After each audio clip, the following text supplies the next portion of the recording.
period. Still no score in this one. And they win the face-off and set up to go on the attack. And he's ridden off the puck. Along the wing up the neutral zone. Halifax has gained possession along the boards. Phillips has the puck against the half wall.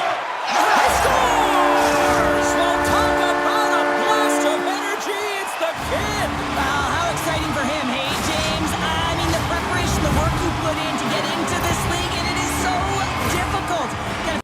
Incremental changes are par for the course with yearly sports titles. Minor updates are marketed as major revamps, and we see this every year from EA Sports and their marquee games FIFA, now FC 24, and Madden. Whilst NHL 24 is no exception, the minor changes for this year's edition have contributed to a deeper feeling of physicality, resulting in a closer replication of the ice hockey's intensity, more so than last year's iteration. Principle of these gameplay enhancements is what EA are dubbing the exhaust engine, which in fact is a two-pronged system: sustained pressure and goalie fatigue. Pinning defenders in their own end, being aggressive on the forecheck, and rapidly cycling the puck across the offensive zone are effective ways NHL teams create attacking opportunities. Prolonged periods of sustained pressure result in player exhaustion, opening shooting lanes as defensive skaters run out of puff, desperate for an escape back to the bench.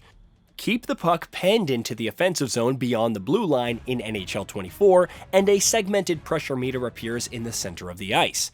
This meter can be more rapidly charged by launching pucks towards the net or landing a massive body check on a defender looking to clear. Once the meter is filled completely, a full pressure moment is triggered, giving attacking players an adrenaline boost of energy whilst defenders become sluggish. The system is reset when defenders escape beyond the blue line. During high-pressure moments, goalies become sluggish too, ambling across the crease in labored movements. Their energy status is indicated by a meter below their skates, and during high-pressure moments it'll often operate at less than a quarter full. Quickly cycle the puck around the offensive zone, and you'll see the goalie's energy levels dwindle as fatigue sets in. Out of the two systems that make up the exhaust engine, goalie fatigue is the more noticeable of the two. In fact, both only provide slight boosts or depletions depending on which side you're on. EA Sports are clearly aiming to give an edge to the attacking team during these situations, but it's an edge only. They'll still have to work to establish an opening and opportunity for a goal. For the goalies though, their ineffectiveness is quite apparent. A few tame shots have petered into the net during my time with NHL 24 during high-pressure moments. A worry with this system is that EA Sports might be aiming for unrealistically high-scoring games, the rationale being lots of goals equals more excitement, but to be honest, it seems so far that they've got the balance right. In my experience, games haven't ended up with some mad 10-all score just yet, although the ineffectiveness of the goalies might need to be tweaked in future updates. Another concern is that online players might unsportingly hog the puck in the offensive zone to artificially run up the pressure meter. When playing in World of Shell's 3v3 and 6v6 matchups, this hasn't been a widespread problem. A handful of attackers have skirted around the edge of the blue line, but the nefarious tactic is obvious and can be nullified with an aggressive defense, forcing them to maneuver the puck deeper into the offensive zone, thus presenting greater opportunity to steal the puck back. Speaking of World of Shell, this play mode of course returns in NHL 24, and for the most part, it's a carbon copy of previous iterations. There are a few innovations though, such as the new World of Shell store for players to spend their hard-earned coins on the gear that they want rather than relying on the randomness of hockey bag rewards. EASHL playoff games have been introduced too, with EA Sports Hockey League teams needing to win best-of-7 rounds to progress just like the Stanley Cup Finals, instead of the elimination format we've seen in previous years. The hope here is that every game has significance, meaning the grind for apparel and gear will be somewhat more enjoyable. It certainly spices up each game. NHL 24 also brings across the Battle Pass from other EA Sports titles, giving players more opportunity to chase those vanity items with absolute certainty. The first Battle Pass is free too, although as things stand in the early days, every skater is wearing the same stuff when they hit the ice. My experiences so far has me lining up alongside players and teams that are closely matched too. The only issue is that player stock is extremely low, even with NHL 24's enhanced crossplay capability. It oftentimes took upwards of 3 minutes to find enough players to fill each team, if a team was even filled at all before the matchmaking timed out.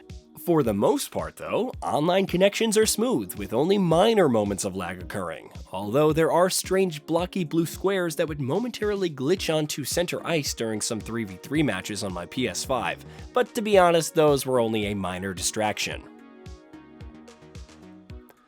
Be a Pro and Franchise mode return in NHL 24 too, but for all intents and purposes, these are exactly the same as previous versions, even down to the script and character animations.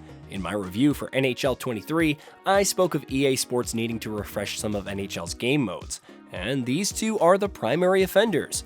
Minor iterations that bring in a tactical consideration such as the new exhaust engine are all well and good, but the periphery game modes need a refresh too, even if the gameplay is arguably better compared to last year. Another innovation for NHL 24 is something EA Sports are calling vision passing, an embellishment of the lines drawn across the ice to signal the end location of a pass. Now an icon mapped to your controller's face buttons appears above a teammate's head, enabling surgically precise passing during key moments. In practice, the system works fine during breakout moments, where you'll have a chance to take stock of the play in front of you. However, within the sharp end of the rink, the action unfolds at breakneck pace. The fraction of time it takes to observe the icons above your teammates' heads is sometimes all it takes to give defenders enough opportunity to body check you into the boards. Also, vision passing was a thing in mid-outs in NHL titles, so it's not exactly a new feature and certainly something we haven't needed for the past 10 to 15 years. The enhanced game night atmosphere established in last year's iteration has taken a step up with NHL 24. Pre-match light shows were contained to certain arenas last year, whereas now it appears every match has some sort of hype before the puck drops. These moments still only last 5 or so seconds though, so it'd be nice if there was a bit more atmosphere to absorb instead of EA's insistence on quick play. Because what they have created is something electric and very much akin to being there in the crowd yourself. Crowd chants and cheers are more closely tied to the happenings on the ice too, thanks to the exhaust engine. Should the home team find themselves under pressure, the crowd raise their voice to urge them out of their defensive zone. Likewise, should the home team find themselves trailing by 2 or more goals in the final minute of the third, the atmosphere is flat. The crowd seems to accept that their team is lost. It's more immersive for sure, and something that you wonder if EA could have implemented it sooner.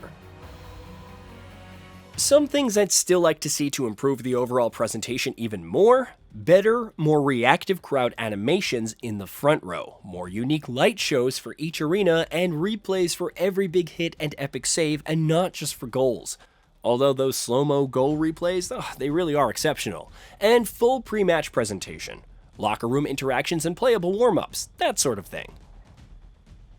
The new control scheme on offer in NHL 24, whereby skill moves are tied to face buttons instead of thumbstick maneuvers, certainly makes it easier for lesser players to pull off between the leg shots and toe drags. As a lesser skilled player myself, I appreciate the chance to pull off a lacrosse shot without sending the puck wayward, but hardcore players will certainly prefer the skill stick configuration.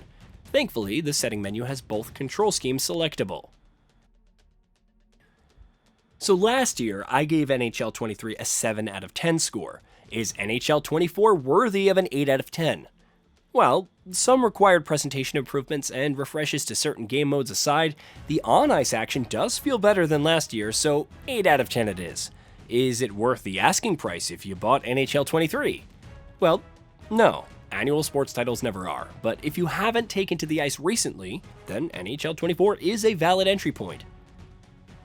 Hey, did you know that we at GamingBolt upload new videos every day? Stick around, drop a like, subscribe, and hit that bell, and let us know what kind of content you'd like to see in the future with a comment below.